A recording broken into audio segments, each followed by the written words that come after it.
할렐루야.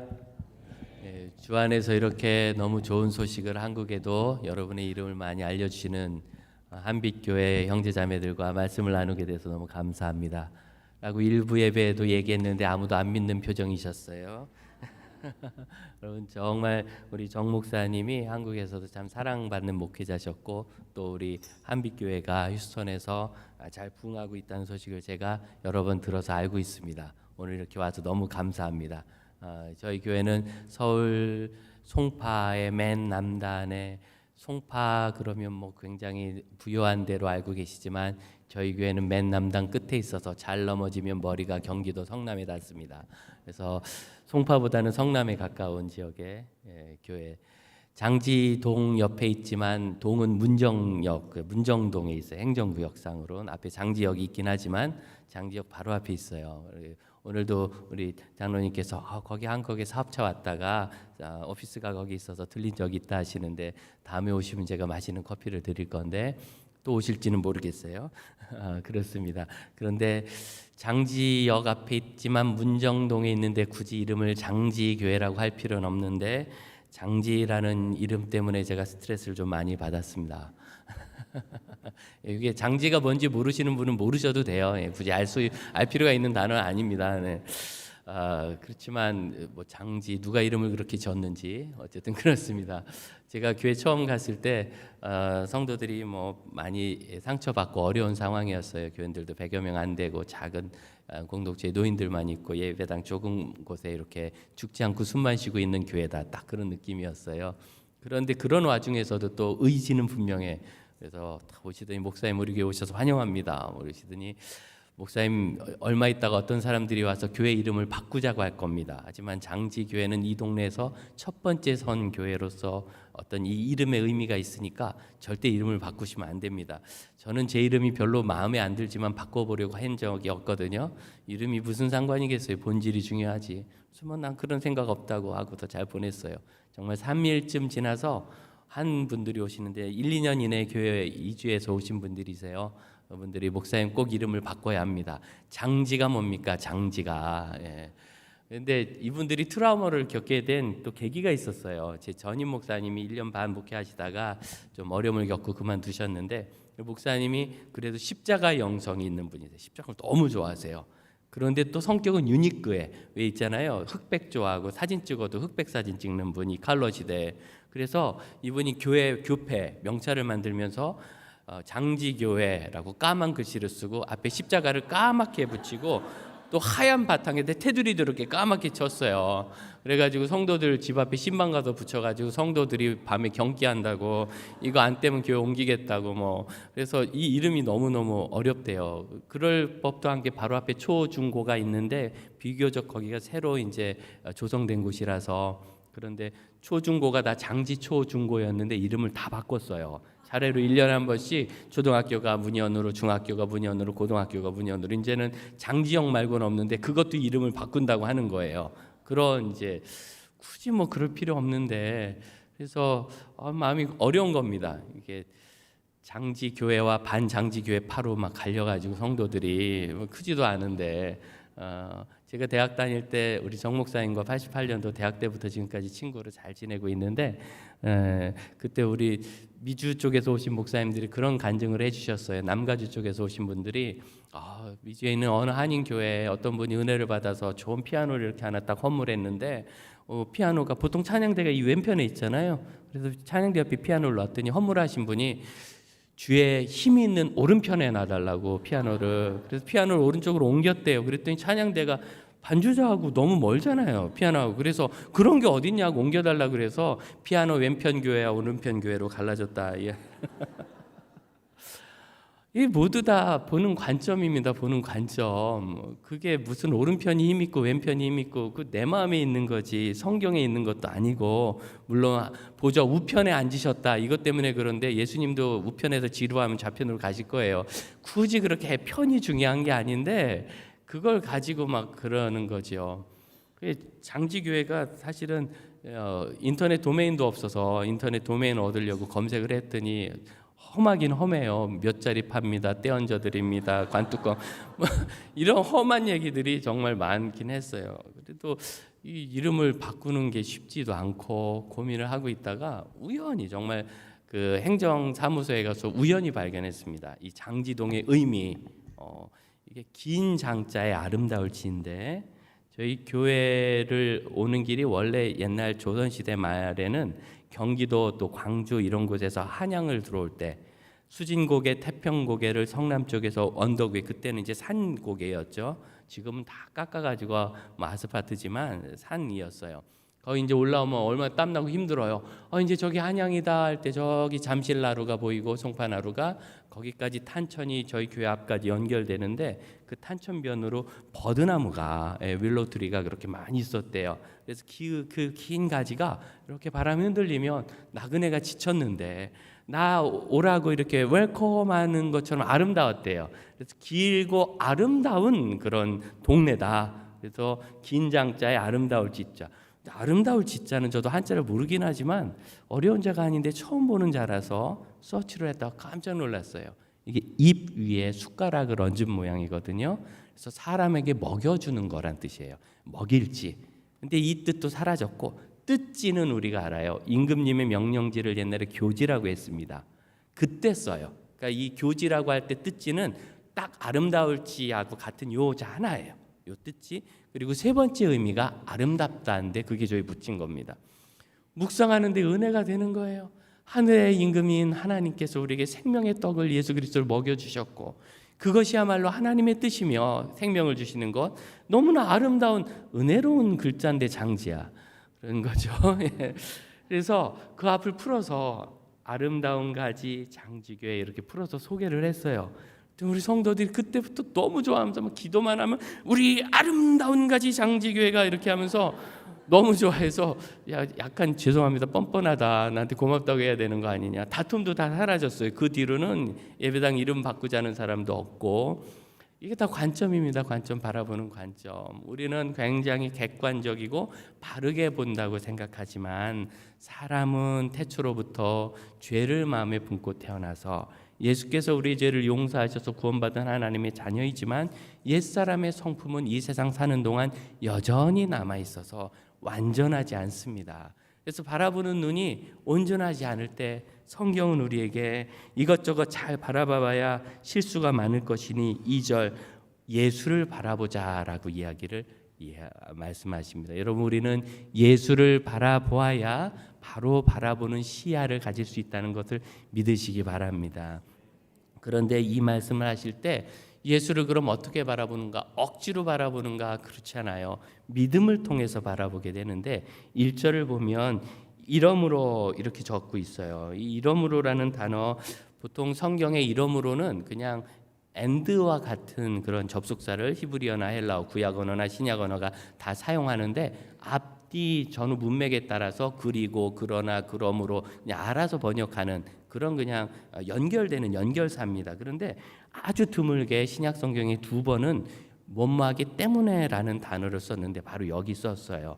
그러니까 이 히브리서 12장 1절에 있는 이러므로는 아주 중요한 단어인 겁니다. 의미 있게 썼는데 이 이러므로는 어디에 대한 이러므로냐면 히브리서 11장에 대한 이러므로입니다.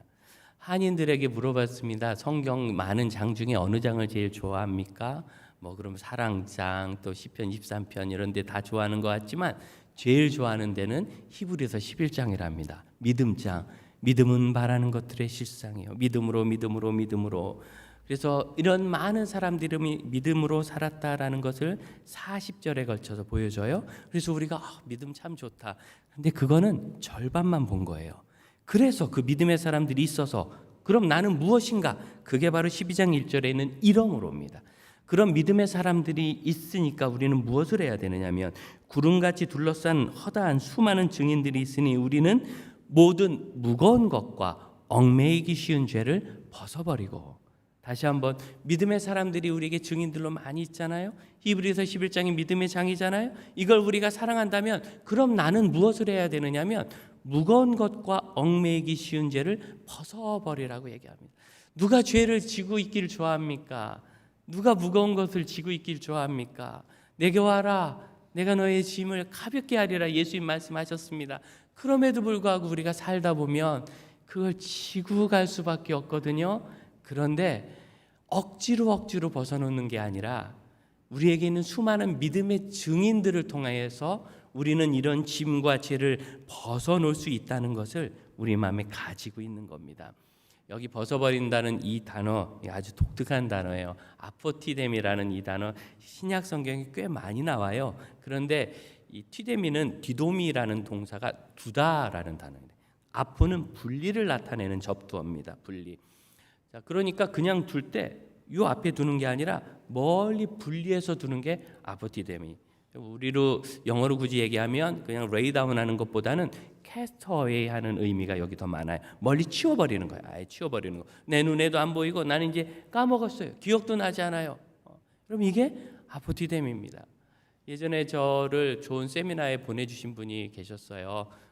한참 만에 그분을 만나서 권사님 너무 감사했어요. 그때 제가 30대 초반에 그 세미나 큰 도움이 됐습니다. 권사님 보내주셔서 제가 갔습니다. 전 그런 것이 있는 것도 몰랐습니다. 근데 이분이 눈이 동그라지면서 목사님 제가 그걸 보내드렸나요? 까먹으셨더라고요. 그 다음에 한 얘기가 제가 은혜를 많이 받았어요. 어머 나 하나님께 복 받겠다. 좋은 일 해놓고 까먹고 있었네. 이렇게 이게 아포티뎀이에요. 기억도 나지 않는 거예요. 그런데 여러분 우리도 내려놓긴 내려놓습니다. 어떤 일을 내려놓습니까? 애들 키우는 거. 이놈은 5살 때까지만 이뻐요. 그 다음부터는 우리를 시험에 들게 하려고 세상에 온 아이들 같아요. 얼마나 힘들으니까 해도 안 되니까 내려놔요. 주님 이 아들 드디어 이제 제가 내려놓습니다. 이 딸 얘기 내려놓습니다. 내 배우자의 그 버릇 제가 내려놓겠습니다. 교회 갔는데 좋지 않았던 기억들 제가 내려놓겠습니다. 그런데 우리의 내려놓는 것은 내려놓는 게 아니라 어디다 내려놓냐면 이 앞에 내려놔. 이렇게 내려놓고 계속 감시해. 우리 아들을 하나님께 드렸으니까 하나님이 어떻게 하시나 보자. 아무런 변화도 일어나지 않는구나. 얘는 하나님도 어쩔 수 없구나. 여러분 이건 내려놓음이 아니라 지켜봄이죠. 지켜봄. 감시함. 정말 우리가 주 앞에서 이런 무거운 짐들을 내려놓으려면 내 눈에서 치워야 돼요. 아들이 내 문제에서 벗어난다면 그 아들을 치워야 돼요. 근데 안타깝게 우리 집에 계속 살아서 눈에 띄기는 해요. 저희 교회에 이제 중3 된 아이가 엄마 팔을 잡아가지고 끌어당겨서 그렇게 멍들었답니다. 이 아이가 중2 때 아무리 봐도 예수님 없는 것 같아요. 이래가지고 엄마가 깜짝 놀라서 그래서 부탁을 해서 제가 중등부를 담당할 때 개인 상담도 하고 또 일주일에 한 번씩 한 절 말씀 계속 큐티하면서 디모데 전후서를 나누면서 이 친구에게 놀라운 은사를 봤어요. 하나님 말씀을 너무 잘 이해해요. 그래서 큐티를 하면 보통 개인 묵상과 적용을 나누잖아요. 너무 은혜를 받아가지고 야 도연아 이거 내가 설교 때 써먹어도 될까 하고 허락을 받을 정도로 중학생에 이런 은사도 있지만 엄마한테는 아주 짐덩어리인 거죠. 그래서 그렇게 하면서 많이 회복됐던 아이인데 엄마가 제게 찾아와서 눈물을 흘리면서 이거 보라고 내가 다 멍들었다고 눈물을 흘리면서 약간 좀 민망하고 훈련 잘 받은 아이가 회복된 줄 알았는데 불렀어요. 너 정말 그랬니? 그랬더니 맞대요. 그래서 그러면 되냐? 왜 그랬어? 그랬더니 엄마가 12층인데 베란다에서 뛰어내린다 그랬더니 다리를 걸고 그러니까 엄마를 잡아 다니느라고 이렇게 멍든 거예요. 그 얘기는 쏙 빼놓고 자기 멍든 얘기만 나한테 이 아줌마가 정말 이 집사님 아줌마가 말이에요. 그래서 할 말이 없는 거예요. 야 그래도 뭐 밀어버리라 할 수는 없잖아요. 다음에는 팔을 잠기지 말고 이렇게 안아서 내려야지 멍드셨잖아. 그랬더니 너무 커서 안을 수가 없다고. 그분이 저랑 계속 상담하고 아이도 이야기하면서 서로의 문제를 하나님 앞에 그냥 맡기고 내려놓기로 했지만 사실은 계속 지켜보고 있는 거예요. 지키고 그래서 같이 하나님이 은혜를 주시도록 기도했는데 정말 하나님의 역사가 일어나서 하나님이 이 아이를 엄마의 눈에서 치워버리셨습니다. 좀 좋은 고등학교를 가보려고 하다가 스케줄이 꼬여가지고 다 떨어졌어요. 갈 데가 없으니까 저기 지방에 서울 사는 애가 충청도에 있는 어느 학교를 갈 수밖에 없게 됐고 그래서 이제 안 보잖아요. 사이가 좋아져요. 2주에 한 번씩 오니까 오면 너무 반갑대. 금요일날 밤에. 그러다가 토요일날이면 화가 나고 주일날이면 죽이고 싶은데 애가 가는 거예요. 다시 기숙사로 도미토리를 가니까 사이가 계속 좋아져요. 그럼 그 아이는 잘못됐는가? 아니요, 그 고등학교 다니면서 참 고생 많이 했어요. 모든 그 어플라이한 곳에서 떨어지는 거예요. 반장 선거 떨어져, 학생회장 선거 떨어져, 하다못해 스포츠를 하는데 자기 너무너무 테니스 하는데 하고 싶은데 그래서 3년 내내 떨어져가지고 철인 3종 경기를 고등학생이 3년 내내 하고, 음악부에 가면은 자기는 클라리넷을 너무 하고 싶은데 선생님 막 이만한 바순을 갖다 베이스를 갖다 맡기고 막 이렇게 해가지고 뭐 되지를 않는. 그런데 마지막에 고등학교 졸업할 때 이 아이가, 아빠가 미국에서 이제 대학 교수신데 공부할 때 나가지고 시민권이 있었어요. 자기 아빠가 박사학위 한 그 학교에 합격이 된 거예요. 자기 다니는 학교에서 한 학교. 그래서 이 아이가, 목사님 이게 어떻게 된 걸까요? 3년 내내 반장하고 학생회장도 했던 그 형은 떨어졌는데 자긴 붙었대. 부러우세요? 이런 표정을 보니까 그 아이가 그 학교에 붙어서 너무 감사하고 제가 이렇게 이야기도 할 수 있었지만, 그게 됐든지 안 됐든지 하나님께서 이 아이의 삶을 붙잡아 가시는 게 틀림없습니다.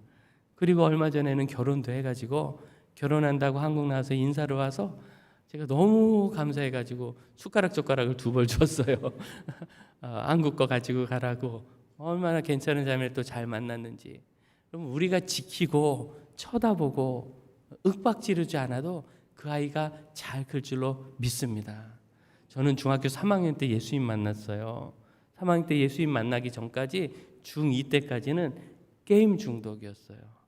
지금처럼 PC, 퍼스널 컴퓨터가 있을 때가 아니고, 그때는 게임을 하려면 아십니까? 오락실에 가야 됐습니다. 동전 넣고.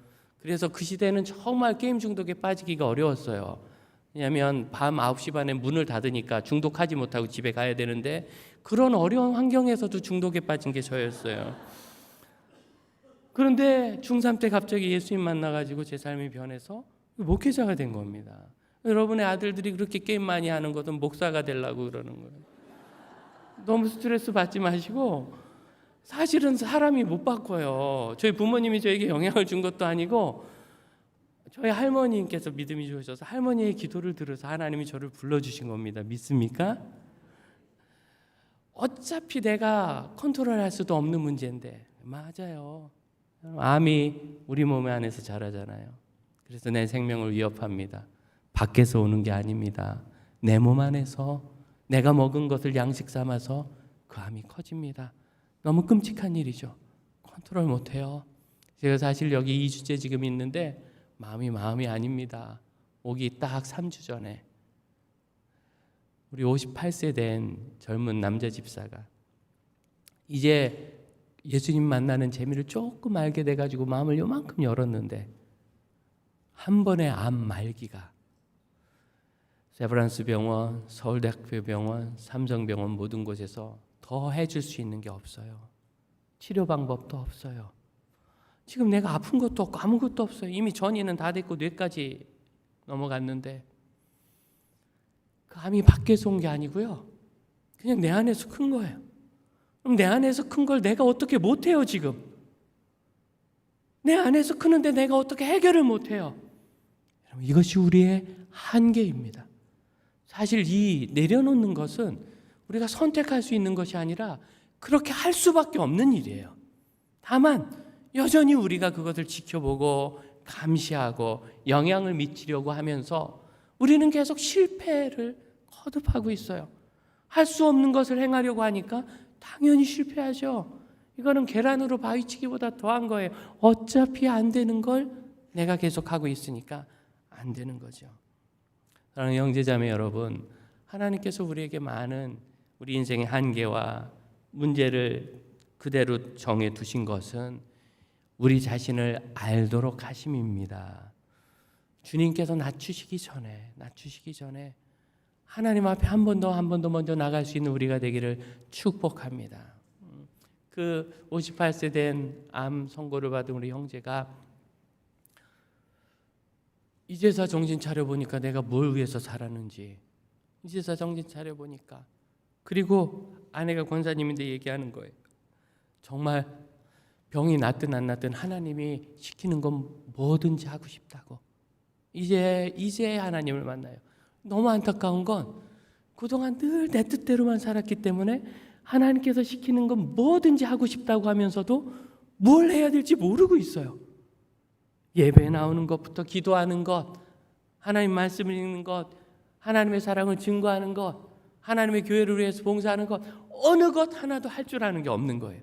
그런 삶을 살지 않았기 때문에 그동안 내가 내 짐을 지고 내 문제와 내 죄의 허물을 가지고 사람은 원래 그런 거야 라고 생각하면서 살다 보니까, 그래서 주님께서는 우리에게 내려놓는 것 외에 방향을 하나 결정해 주십니다.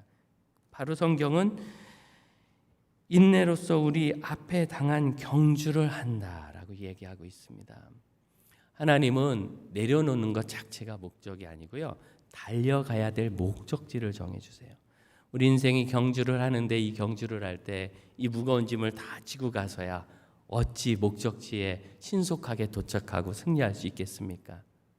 그래서 하나님은 우리를 하나님의 뜻으로 인도해 가시면서 그 뜻에 사는 삶을 합당하도록 불필요한 것은 내려놓고 우리 하나님이 정해주시는 것을 앞으로 바라보고 나아가게 하세요. 이걸 짊어짐이라고 얘기합니다.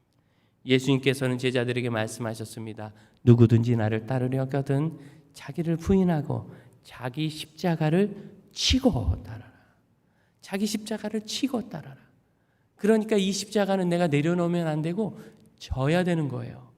한동안 내려놓음이라는 이 선교사님께서 쓰신 이 책이 너무너무 인기가 있어가지고 내려놓음 은혜도 많이 받고 저도 읽고 눈물도 흘리고, 그런데 잘 안 됐나 봐요. 두 번째 책이 나왔어요. 더 내려놓음. 이게 안 되는 거죠. 그래가지고 그걸 보고서 제가 갸우뚱했어요. 이분도 잘 안 됐구나. 몽땅 내려놓음이 나오는가 하고 기다렸는데 거기까지 안 갔어요. 왜 이렇게 나오느냐면 내려놓으려고 들기 때문에 그런 거예요. 사실은 경주를 하다 보면, 여러분 내가 지금 열심히 경주합니다. 등에 불필요한 짐이 있습니다. 이거 누가 지고 가겠어요? 벗지요. 그런데 경주는 안 하고 벗으려고만 하니까, 경주는 안 하고 내려놓으려고만 하니까 내려놓아지지 않는 거예요. 내가 가야 될 것을 바라보고 나가야 돼요. 그래서 교회에서 이 내려놓음을 이상한 데 써먹어요. 요새 제가 목이 안 좋아서 성가대를 내려놓으려고 합니다. 주일학교 교사를 내려놓습니다. 교사 내려놓겠다는 사람은 해마다 10월이 되면 얼마나 넘치는지, 10월만 되면 제가 집사님들은 다 피해 다녀요. 계속 교사를 내려놓겠다. 오늘도 너무 아름다운 광고 아닙니까? 영아들이 많이 출생을 해서 영아부 선생님들이 필요하다고. 여러분 전 세계 기독교회 중에 지금 뭐 저기 아프리카권에 있는 그런 지역이 아니라면 어떤 세계의 경제나 여러 가지 상황이 상위 20% 안에 드는 리더십 국가들이라면 영아들이 늘어나는 교회가 몇 교회나 될 것 같으세요? 그럼 이거 기적입니다.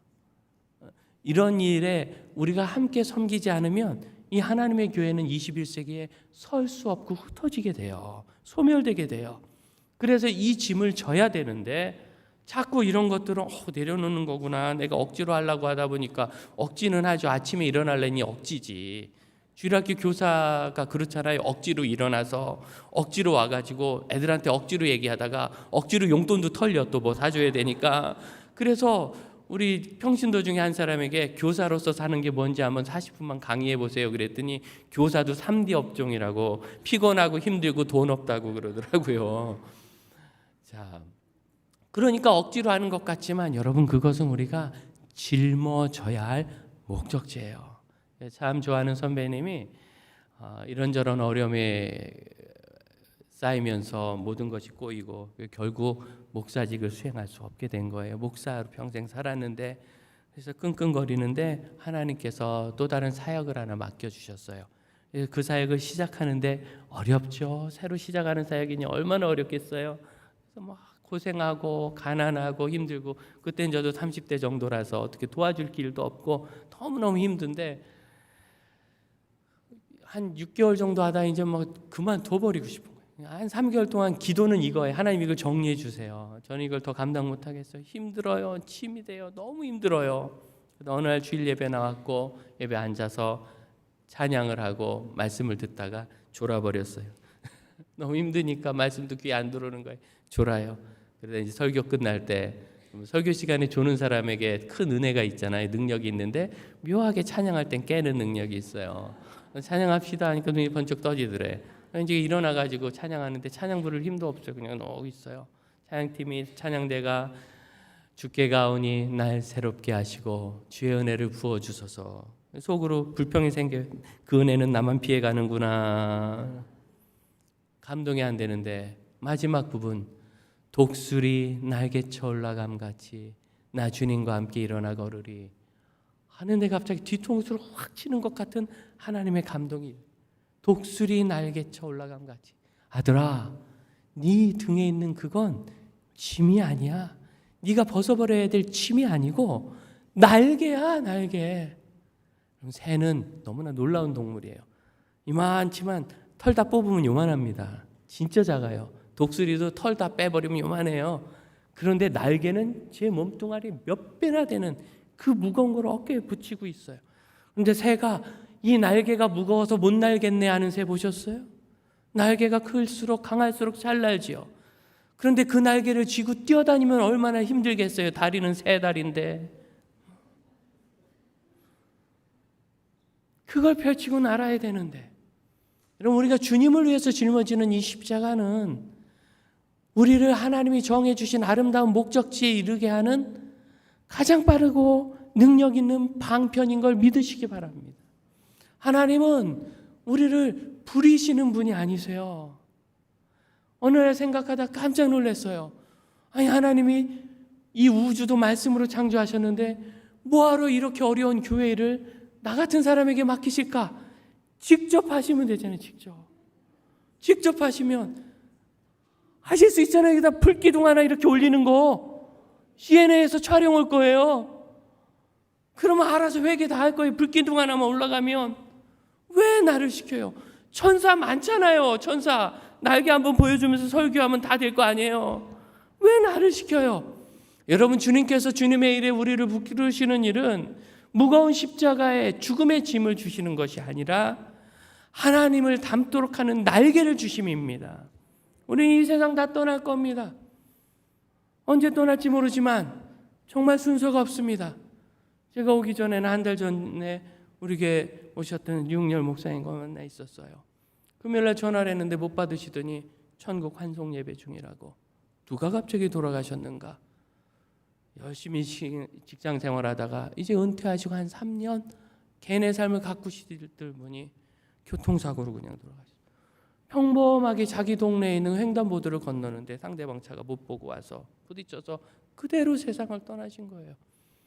여러분, 이렇게 안타까울 때가 있습니까? 저는 그 이야기를 듣는 게 남의 일 같지 않은 게 58된 우리 교회 집사님이 지금 무슨 생각을 하고 있을지 아주 마음이 쉬지를 못해요. 그런데 그 평생 다른 건 몰라도 두 가지는 하십시다. 첫째, 하나님이 저를 여기 보내시면서 기대하신 게 있잖아요. 예수 닮은 사람이 되라. 완성을 하지 못해도 예수님 닮기까지 성숙한 우리가 됩시다. 또한 이 땅에 보내시면서 아들아, 딸아, 나는 내가 이 정도 일을 하기를 원한다. 주신 사명이 있잖아요. 그건 한번 갈 때까지 한번 이뤄보고 싶어요. 나머지는 여기서 가져갈 수 있는 게 아무것도 없어요. 우리가 주님을 위해서 주님의 나라를 이룬 그 일과 예수님을 닮아간 그것 외에는 가져갈 게 아무것도 없어요. 그런데 그 일이 쉽지 않으니 수히 그것에 도착할 수 있도록 우리 발에 붙여주신 것, 우리 등에 붙여주신 것, 그것이 바로 날개고 사명이라는 것을 기억하시기 바라요. 우리가 달려가야 될 이 경주, 뭔가 해야 된다는 말이 이 시대에 억압으로 들리지만 사실은 해야 되는 것이 있어야 행복하고 살아있는 의미가 있습니다. 우리가 달려가야 하는 이 경주, 우리 하나님은 우리 한 사람 한 사람을 지구 인구 100억 중에 하나로 보시는 것이 아니라 내 아들 예수를 보내서 죽게 하시고 사랑하시고 구원하신 한 영혼, 그의 아들 딸로 보십니다. 그것이 나에 대한 우리 하나님의 관점과 계획입니다. 그것을 믿으시기를 축복합니다. 그러면 그 다음부터 보는 게 달라져요. 예수를 바라보는 거죠. 이 바라본다는 이 말 2절에 있어요. 믿음의 주여, 히브리서 11장에 있는 그 믿음의 주인은 예수십니다. 또 온전하게 하시느니 우리는 그런 삶은 다 살 수 없지만 주님은 이미 십자가에서 우리를 구속하사 온전하게 하셨습니다. 그 예수를 바라보면 나머지는 따라오는 거예요. 근데 이 바라보다라는 단어도 너무 희한합니다. 아포라오인데 호라오는 보는 거예요. 딱 바라보고 쳐다보는 것.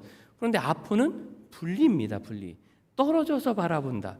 이게 어떻게 예수를 바라보는 거죠? 우리는 인투, 집중해서 예수를 봐야 될 것 같은데 성경은 눈을 떨어뜨려 예수를 바라보라고 아포라라고 적고 있어요. 아주 드문 단어입니다. 예수를 바라보지 못하는 이유는 우리가 다른 걸 너무 많이 바라보기 때문이에요. 경주를 하는 사람이 곁길 보고 딴 거 보고 경치 보고 남 뛰는 거 쳐다보다가 내 경주를 언제 가겠습니까? 그런 모든 것으로부터 우리의 눈을 돌려 예수를 바라보는 거예요. 예수님은 우리의 모든 상황에서 우리의 삶에 그분의 일을 이루시는 것을 믿으시기 바랍니다. 자꾸 다른 것을 바라보니까 다른 사람만 바라보면 그 사람은 나보다 잘하는 것 같고, 다른 분만 바라보면 그분이 나보다 환경이 좋은 것 같고, 다른 상황만 바라보면 그 상황이 내 상황보다 괜찮아 보여요. 왜 나만 겪는 고난이냐고 불평이 나올 것 같지만 사실은 다 다른 거죠. 우리 정 목사님은 저에게 참 너무 고마운 친구였습니다. 저희가 같이 신학과를 같이 다니고 사모님은 유아교육과를 둘 다 같이 다녀서 신학과와 유아교육과가 88학번과 89학번이 결혼한 것이 우리 두 커플입니다. 정 목사님 저보다 1년 먼저 결혼하시고 아이도 1년 먼저 예인이를 낳으셨어요. 그 얘기는 1년 먼저 나보다 까졌다 뭐 그런 얘기가 되겠습니다. 아니 그렇게 사실은 이렇게 데이트는 제가 오래 했는데 어느 날 결혼한다 그래가지고 얼마나 부러웠는지. 결혼하고 이제 신혼집을 미아리 근처에 얻을 때 그 집에 저는 기억을 못했는데 저도 복 받으려나 봐요. 제가 이삿짐을 같이 날라주고 그랬대요. 그건 잘 기억이 안 나는데 그러다가 어느 날 제가 갈 곳이 하루 없었을 때 우리 집에서 자고 내일 가 이렇게 얘기해서 그 집에 제가 자러 갔어요. 작은 방 서재 목사님 이제 공부하는 방에 조그만 이부자리 펴고 두런두런 이야기하는데 제가 깜짝 놀랄 이야기를 하시는 거예요. 이제 정 목사님은 대학 때 이렇게 교제하다가 뭐 어떻게 신학교 왔니 이런 얘기 하잖아요. 6살 때 한글을 깨쳤다는 거예요. 근데 한글을 왜 공부했냐 이게 중요해요. 한글이 중요한 게 아니라 왜 할아버지 장로님께서 우리 정영락은 앞으로 목사님이 되실 분이니까 성경을 어려부터 읽어야 돼. 성경을 읽으려면 한글을 알아야 되니까 한글을 배워라. 성경을 읽기 위해서 한글을 배우고 그래서 6살, 7살 때 이미 무릎을 꿇고 성경을 읽었대요. 어떻게 하나님의 말씀을 책상다리하고 버르장머리 없이 읽냐? 무릎을 꿇고 읽어야지. 와, 저희 아버지는 제가 어렸을 때 지금 나중에 돌아가실 땐 집사님이 되셨지만 하나님의 은혜로 교회 안 나가고 술꾼이셨어요. 맨날 술만 먹고. 저희 집에도 성경이 있었어요. 저희 할머니 보시던 거. 저희는 그걸 주로 낮잠 잘 때 베고 자는 데 썼습니다. 목침 대용을 아주 괜찮아요. 너무 죄송한 일인데 제가 교회 안 다니고 저도 막 사는 그런 못된 녀석이었기 때문에. 그런데 저 같은 사람이 어쩌다 예수 만나서 은혜 받고 중3 때 은혜 받고 신학교 왔는데 늘 자신감이 없는 거예요. 우리 부모님은 기도하는 부모님도 아니고 할머니는 옛날에 기도 많이 하셨다는데 이제 꼬부랑깽깽 할머니라 기도하시는지도 모르겠고. 그런데 정 목사님은 정 전도사죠. 아니 6살 때부터 무릎 꿇고 성경을 읽었대. 저런 훌륭한 사람이 목사 되는 거지 나는 어떻게 목사를 할까 막 걱정이 되는 거예요. 근데 또 장가도 잘 가. 그래서 저런 사람이 목사 되는 거죠. 어느 날 이제 고향에 갔다가 아버님이 조금 일찍 돌아가셔서 다 정리하고 낡은 승합차 한 대를 쓰게 돼서 그걸 가지고 부산에서 서울까지 5시간 반을 직접 운전해서 왔다는 거예요. 저는 그때 운전면허도 없는데 그래서 제가 그때 너무 배 아파서 여름에 운전면허 땄잖아요. 하지만 땄지만 아직 저는 운전을 해본 적이 없어요. 장롱면허죠 말 그대로. 근데 그걸 5시간 반 동안 운전해서 와가지고 우리를 막 태워줘. 그래 신학생들이 7을 탔는데 이 4명이 있는 봉고차가 이제 초보라 스틱인데 막 뛰는 거예요. 이렇게 말처럼. 이게 말이니 봉고니 막 이러면서 우리가 타고 그랬어요. 어느 날 왔는데 화요일 날 피곤하대요. 왜? 어제 월요일 날 토요일 주일 사역이 있어가지고 한 1,500km를 운전을 하고 다닌 것 같대. 그러고 나서 또 와서 수업을 잘 듣고 제일 나쁜 거는 별로 공부를 열심히 안 하는데 성적이 좋아요. 이건 너무 나쁜 일인 것 같아요. 정직하지 않은 일. 그래서 늘 보는 때마다 스트레스가 되는 거예요. 저런 분이 목회자가 되고 잘하는 거지. 나는 앞으로 어떻게 목회자가 될 수 있을까? 눈이 이제 친구한테 가니까 뭐 부럽고 배 아픈 것이 아니라 자격지심. 나는 무자격해라는 한없는 자기 비하가 오는데. 근데 정 목사님이 그날 그 방에, 그 조그만 쪽방에 둘이 앉아서 이제 쏙쏙쏙 한 2시간 가까이 얘기하다가, 그런데 승영아, 이렇게 말하는 죠. 부산 사람이니까, 승영아, 내는 네가 너무너무 부럽다. 그래. 제가 눈이 동그래졌어요. 뭘 내가 부러워? 너는 모두 잘하고 모두 다 기억이 안 나요. 모두 잘하고, 제일 중요한 얘기는 안 했어. 잘생기고 이건 안 하고, 나머지 모두 잘하고 막 이야기를 하면서, 그런 내가 그러다 보니까 내가 정 목사님이 그때 전도사로 사역하던 부서에 한 2번 집회도 하러 갔었어요. 그러니까 내가 뭐 잘하긴 잘한 모양이에요. 기억은 안 나는데, 그래서 제가 무슨 소리냐, 나는 너를 볼 때마다 정말 한없는 내가 비천하다는 생각이 들고, 난 자격이 없다는 생각이 든다. 그랬더니 서로 아니다, 내가 그렇다 하면서 약간 바보들의 대화 같은 얘기를 막 이제 끝나고 나서 자리에 누웠는데 어안이 벙벙해요. 이게 무슨 일인가. 여러분, 우리가 눈을 떨어뜨려야 되는 이유를 아시겠습니까? 제가 왜 신학교에 갔죠? 예수님이 저를 부르셔서 간 거예요. 나는 내가 목사가 되면 좋겠다. 저의 마음에 그렇게 말씀하시는 것 같았어요. 우리 예수님이 좋다니까 내가 갔지, 내가 잘할 것 같아서, 우리 부모님 믿음 좋아서, 내가 뭐 준비가 돼서 무슨 능력이 있어서, 이런 생각은 하나도 한 적이 없어요. 심지어 제가 신학교 가려고 할 때 교회 있는 어른들의 한 분은 네가 왜? 이렇게 얘기를 했어요. 그게 외적인 저의 상황이에요. 그런 것 때문에 제가 간 게 아니라 저는 예수님이 저에게 원하셨기 때문에 간 거예요.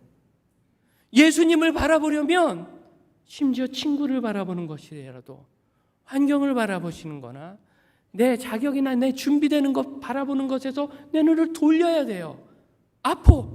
거기에서 분리를 해서 예수님을 바라볼 때 우린 비로소 예수님을 볼 수가 있습니다. 사실은 아름다운 가지 장지교회 이름이 그렇게 좋은지 몰랐죠. 왜 몰랐을까? 예수님을 바라보지 않고 주변 상황을 바라보고, 초등학교, 중학교 이름 바꾸는 거 바라보고, 세속적인 관점과 사람들이 가지고 있는 장지라는 개념이 마음속에 삐뚤어진 렌즈처럼 들어있어요. 그런 안경을 쓰고는 누구도 바라볼 수 없습니다. 그래서 우리는 그 모든 것으로부터 이 안경 렌즈를 벗어버리듯이 눈을 돌려 예수를 바라봐야 돼요. 자존심이 상하는 거죠. 나만 안 되는 것 같아서 거기서 눈을 돌려 예수를 바라봐야 돼요. 많은 분들이 얘기합니다. 하나님이 살아계시다면 왜 이렇게 이 시대에도 전쟁이 있고 고난이 있고 어려움이 있는가? 많은 분들이 얘기합니다. 그런데 여러분, 정말 중요한 건 이겁니다. 그 모든 상황이 너무 가슴 아프다면 그 상황은 그냥 두고 하나님 앞에서 나는 과연 어떤 사람인가? 하나님은 내 삶에 어떤 계획과 뜻을 가지고 계신가? 하나님과 나와의 관계가 바로 서지 않은 다음에는 이 세상에 있는 고통을 이해할 준비가 될 수가 없어요. 사실은 예수를 바라보는 일이 먼저 되어야 그 나머지 일들이 우리에게 정리가 되기 시작합니다. 마태복음 4장 22절에 배와 부침까지도 버려두었다. 버리다라는 단어는 아닙니다. 그냥 두었다라는 뜻이에요. 거기 두고 제자들이 주님을 따릅니다. 여러분, 이 영상을 기억하시기 바랍니다. 주님을 바라보니까 내가 그동안 이 부친, 이 그물, 이 배 없이는 안 될 것 같은 것이 사실이 아니었던 거예요. 여러분은 모두 독수리의 날개 같은 놀라운 하나님의 인도하심의 도구를 가지신 하나님의 자녀들입니다.